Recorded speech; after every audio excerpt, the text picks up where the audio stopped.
Assalamualaikum warahmatullahi wabarakatuh. Selamat sore kepada Bapak Syihabul Huda selaku dosen mata kuliah Bahasa Indonesia dan teman-teman kelas Bahasa Indonesia dari Program Studi Hukum Tata Negara semester 1 Fakultas Syariah dan Hukum UIN Syarif Hidayatullah Jakarta. Di sini perkenankanlah kami dari kelompok 13 akan mempresentasikan hasil diskusi kami dengan judul Produksi Tulisan Pendek. Sebelumnya, izinkanlah kami untuk memperkenalkan diri terlebih dahulu. Nama saya Osana Cikara Dewi dengan akhiran NIM 015 dan ketiga teman saya, yang pertama Hilman Sopian Saputra dengan akhiran NIM 042, selanjutnya Muhammad Hidayat Ustria dengan akhiran NIM 043 dan yang terakhir Muhammad Iqbal Baihaqi dengan akhiran NIM 051. Produksi tulisan pendek adalah proses menghasilkan sebuah tulisan dengan menjabarkan ide dari seorang penulis. Bentuknya singkat dan jelas serta disampaikan dengan lugas supaya mudah dipahami oleh pembaca. Terdapat beberapa tahapan yang perlu penulis kuasai supaya tulisan yang dihasilkan berkualitas. Beberapa di antaranya adalah penguasaan penulis tentang apa dan bagaimana bentuk dari tulisan yang akan dibuat, mengetahui teknik menulisnya, dan memiliki sebuah tujuan yang jelas dengan beredarnya tulisan tersebut. Terdapat berbagai macam tulisan pendek yang bersifat fakta maupun fiktif. Beberapa di antaranya adalah artikel, esai, makalah, jurnal, tesis, puisi, cerita, surat, pantun, syair, dan lain sebagainya. Namun di sini kami hanya akan mempresentasikan mengenai 3 tulisan pendek saja. Yang pertama artikel akan disampaikan oleh Muhammad Hidayat Ustria, yang kedua yaitu esai akan disampaikan oleh Muhammad Iqbal Baihaqi, dan yang terakhir makalah akan disampaikan oleh Hilman Sopian Saputra. Artikel adalah tulisan di majalah atau surat kabar yang bukan berita. Ada beberapa perbedaan jenis artikel dalam koran. Jika dimuat pada kolom khusus redaksi, disebut tajuk rencana. Bila artikel itu dimuat pada halaman seni dan hiburan, dikatakan esai. Dan jika dimuat di halaman opini, disebut artikel umum. Struktur artikel secara umum terbagi menjadi 3. 1. Pembuka, berisi tahap pengenalan terhadap isi yang dibahas. 2. Isi, yaitu uraian pokok masalah dalam artikel. 3. Penutup, merupakan simpulan berbentuk kalimat kunci yang meringkas pembahasan dengan jelas dan ringkas. Beberapa ciri artikel diantaranya: 1. Dibuat secara ringkas, padat, dan jelas. 2. Isi di dalamnya berdasarkan fakta. 3. Artikel bersifat informasi faktual dan mengungkapkan informasi berdasarkan penelitian dan dapat dipertanggungjawabkan. 4. Artikel dapat berupa opini dan analisis, namun berdasarkan data dan teori yang valid. 5. Ditulis dengan bahasa baku, kalimatnya logis, denotatif, dan efektif. 6. Metode yang digunakan sistematis supaya pembaca memahaminya dengan mudah. Secara umum, artikel dapat dibedakan menurut jenis dan tingkat kesulitan dalam menyusunnya.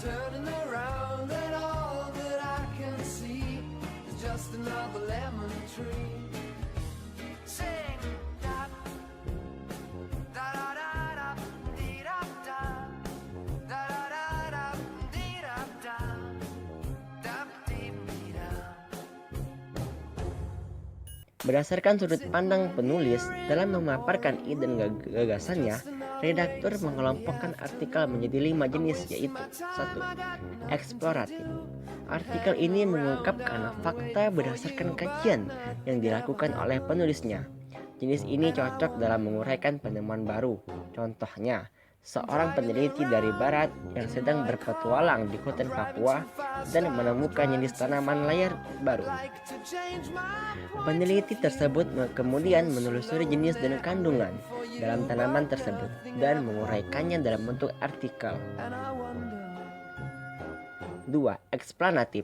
Eksplanatif adalah artikel yang menerangkan suatu hal supaya pembacanya paham. Misalnya, ketika Presiden Soekarno melaksanakan proklamasi, penulis artikel menerangkan apa saja yang terjadi pada hari itu dengan runtut hingga menuliskan juga penjabaran dari teks proklamasi tersebut. 3. Deskriptif. Jenis yang satu ini mirip dengan laporan atau reportase. Bedanya adalah di dalam artikel deskriptif tertulis juga opini dari penulis. Tujuannya adalah untuk memperjelas masalah yang diangkat dalam artikel tersebut. Contohnya, ketika terjadi demo pada bulan Oktober lalu mengenai penolakan Omnibus Law di berbagai daerah. 4. Prediktif. Artikel ini bersifat tentang perkiraan dari seorang pakar sesuai dengan topik yang dibahas. Misalnya, tentang apa saja hal yang akan terjadi apabila proses belajar mengajar sesaat ini dilakukan melalui sistem luring seperti sedia kala. Akibatnya akan terjadi peningkatan jumlah penderita COVID karena situasi yang belum memungkinkan. 5. Preskriptif adalah artikel yang memberikan petunjuk tentang bagaimana melakukan suatu hal supaya terhindar dari kekeliruan. Contohnya, tentang cara melakukan transfer melalui ATM dengan rekening tujuan adalah bank yang berbeda. Penjelasan di dalamnya detail sehingga pembaca yang memerlukannya mudah paham. Umumnya, tulisan yang ada di media massa cetak adalah jenis gabungan dari berbagai jenis artikel di atas. Untuk itu, terdapat kategori lain, yaitu 1. Artikel informatif berisi informasi atau suatu peristiwa. 2. Artikel persuasif, tulisan yang berisi ajakan, himbauan atau perintah. 3. Artikel rekreatif, bermaksud menghibur pembaca dengan peristiwa yang mengandung hiburan. 4. Terdapat beberapa teknik dalam proses menciptakan sebuah artikel. Di antaranya, 1. Menemukan ide. Tanpa sebuah ide, proses menulis tidak akan terjadi. Ide adalah bukan hal yang sulit untuk dicari. Setiap ada ide yang terlintas di suatu situasi dan kondisi tertentu walaupun belum solid, catatlah terlebih dahulu dan kesampingkan pemikiran menarik atau tidaknya ide tersebut. 2. Menetapkan angle. Membidik suatu persoalan dari sudut pandang saja. Sudut pandang atau angle ini harus jelas, jernih dan tajam. Penggunaan unsur 5W sama dengan 1H dalam merumuskan angle sangat diperlukan. Kita juga perlu memahami secara kompleks pokok bahasa dan menguraikannya dengan sistematis. Oleh karenanya, diperlukan data awal yang kuat dan lengkap. 3. Mengumpulkan bahan tulisan. Ide yang bagus harus diikuti oleh penggalian bahan. Terdapat 3 proses mengumpulkan bahan: riset, observasi, dan wawancara. 4. Kerangka tulisan, biasa disebut outline, yang membantu penulis dalam memetakan kronologi peristiwa, data yang dibutuhkan, informasi utama lain, dan mengalirkan cerita jurnalistiknya. Tahap ini adalah waktu bagi seorang penulis memberikan gambaran dengan sudut pandang apa tulisannya disusun, paragraf pertama yang menarik, peletakan urutan peristiwa supaya tidak menghasilkan data yang diacak, dan menutupnya dengan kesimpulan. 5. Menulis. Tahap berikutnya adalah menulis semua bahan yang telah terkumpul. Berdasarkan ide dan angle yang tajam, peran kerangka tulisan juga diperlukan supaya artikel tidak melantur. Penulis bebas menulis dan tidak terlalu fokus pada kesalahan, karena kesalahan-kesalahan kecil yang detail dan bisa diperbaiki di tahap selanjutnya. 6. Editing atau penyuntingan, bertujuan untuk menajamkan isi berita dengan gaya bahasa tertentu dan menarik. Tulisan juga perlu diperiksa aspek kebahasaannya dengan proses proofreading untuk minimalisir risiko kesalahan dalam tulisan. 7. Publikasi. Sebarkan seluas-luasnya agar gagasan atau informasi yang ingin disampaikan dapat diketahui orang. Jangan malu dan ragu. Proses akhir ini juga bisa dimulai dari orang-orang di sekitar penulis. Esai adalah sebuah karya tulis yang menjanjikan suatu masalah, mengemukakan imajinasi dan pendapat pribadi yang didukung oleh kumpulan data dan informasi, kemudian disimpulkan. Esai biasanya membahas masalah-masalah yang sedang aktual atau hangat dibicarakan saat itu dan biasanya dijadikan sebuah sarana untuk memperluas wawasan pembaca. Esai memiliki tujuan untuk menyalurkan pendapat dan pemikiran penulis dari sebuah masalah yang ingin diakui keberadaannya Penulis esai biasanya disesuaikan dengan suatu topik yang sedang viral di masyarakat atau disesuaikan dengan keinginan penulisnya. Teknik penulisan esai ada dua, yaitu berdasarkan pendapat dan pandangan yang pro dan kontra dari pembaca. Yang pertama, teknik pembuatan esai berdasarkan pendapat dan pandangan yang pro. Teknik ini terdiri dari pendirian dukungan kesimpulan yang menjurus pada pro kepada suatu masalah yang sedang dibahas. Teknik ini mengemukakan pendirian sikap, wawasan penulis atau suatu topik, kemudian memberikan alasan-alasan yang mendukung pendirian dan akhirnya dapat disimpulkan apa yang ingin dipaparkannya. Yang kedua, teknik pembuatan esai berdasarkan pendapat dan pandangan yang kontra. Teknik ini terdiri dari pendapat sanggahan pendirian yang menjurus pada kontra dalam suatu masalah yang dibahas. Teknik ini berdaya dan yang ketiga guna untuk menyerang atau menyanggah dan menyanggahnya berisi pendapat orang lain sekaligus mengemukakan pendapatnya sendiri. Setelah itu menarik kesimpulan yang menegaskan pendirian.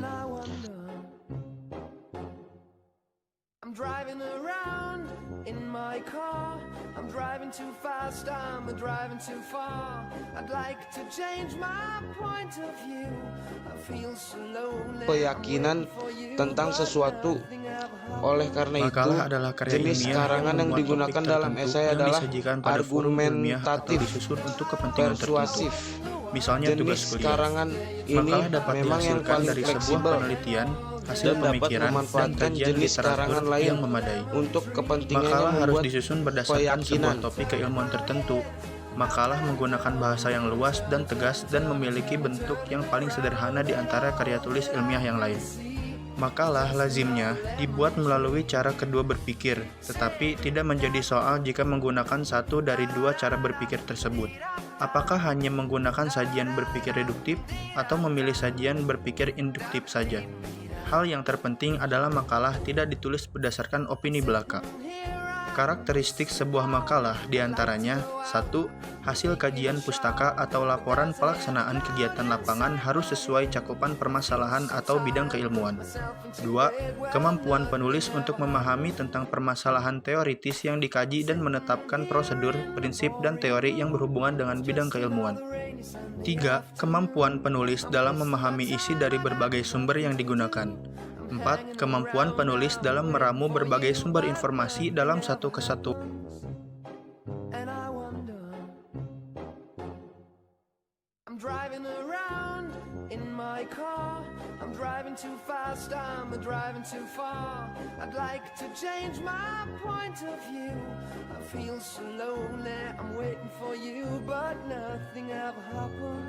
Sintesis yang utuh.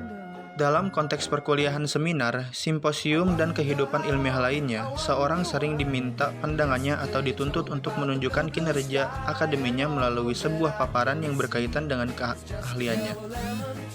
Agar paparan itu memberikan dampak yang luas, penyaji diminta menulis makalah atau kertas saja. Menulis makalah merupakan tahapan lanjutan dari kegiatan menulis artikel ilmiah. Jika seseorang telah terbiasa menulis artikel atau karangan non-fiksi lainnya dalam berbentuk sederhana, dia tidak akan menjumpai kesulitan berarti dalam menyusun bahasa yang lebih luas dari makalah, sistematik makalah, dan menulis makalah. Makalah juga ditulis berbagai fungsi, diantaranya untuk memenuhi tugas yang dipersyaratkan dalam mata kuliah tertentu, berfungsi menjelaskan suatu kebijakan, dan berfungsi menginformasikan suatu temuan. Topik yang dipilih seharusnya tidak terlalu luas dan sempit agar bisa sesuai dengan kaidah secara tepat waktu oleh si penulis. Menentukan tujuan. Adapun makalah yang baik adalah membuat penulis dapat meyakinkan pembaca atau hanya sekadar menjelaskan kebenaran yang dapat diuji berdasarkan pernyataan yang sesungguhnya. Kerangka dibuat untuk meletakkan berbagai ide mengenai topik dalam format yang sistematis. Keempat, menulis teks. Tesis digunakan dengan mengungkapkan topik dan poin penting dalam pembahasan makalah. Secara umum, baik dalam kegiatan akademik maupun non-akademik dikenal dua jenis makalah, yaitu makalah biasa, common paper, dan makalah posisi, position paper. Makalah biasa dibuat mahasiswa untuk menunjukkan pemahamannya terhadap permasalahan yang dibahas. Dalam makalah ini, secara deskriptif, mahasiswa mengemukakan berbagai aliran atau pandangan tentang masalah yang dikaji. Mahasiswa juga memberikan pendapat baik berupa kritik ataupun saran mengenai aliran atau pendapat yang dikemukakan oleh orang lain. Dalam makalah posisi, mahasiswa dituntut untuk menunjukkan posisi teoritisnya dalam suatu kajian. Untuk makalah jenis ini, tidak hanya menunjukkan penguasaan mengenai suatu teori atau pandangan tertentu, tetapi juga dipersyaratkan untuk menunjukkan di pihak mana dia berdiri, beserta alasan yang didukung oleh teori-teori atau data yang relevan. Makalah biasanya disusun dengan sistematika sebagai berikut: 1. Judul, 2. Abstrak, 3. Pendahuluan, 4. Isi dan pembahasan, 5. Simpulan, dan 6. Daftar pustaka. Makalah ilmiah yang sering disusun mahasiswa disebut dengan istilah term paper.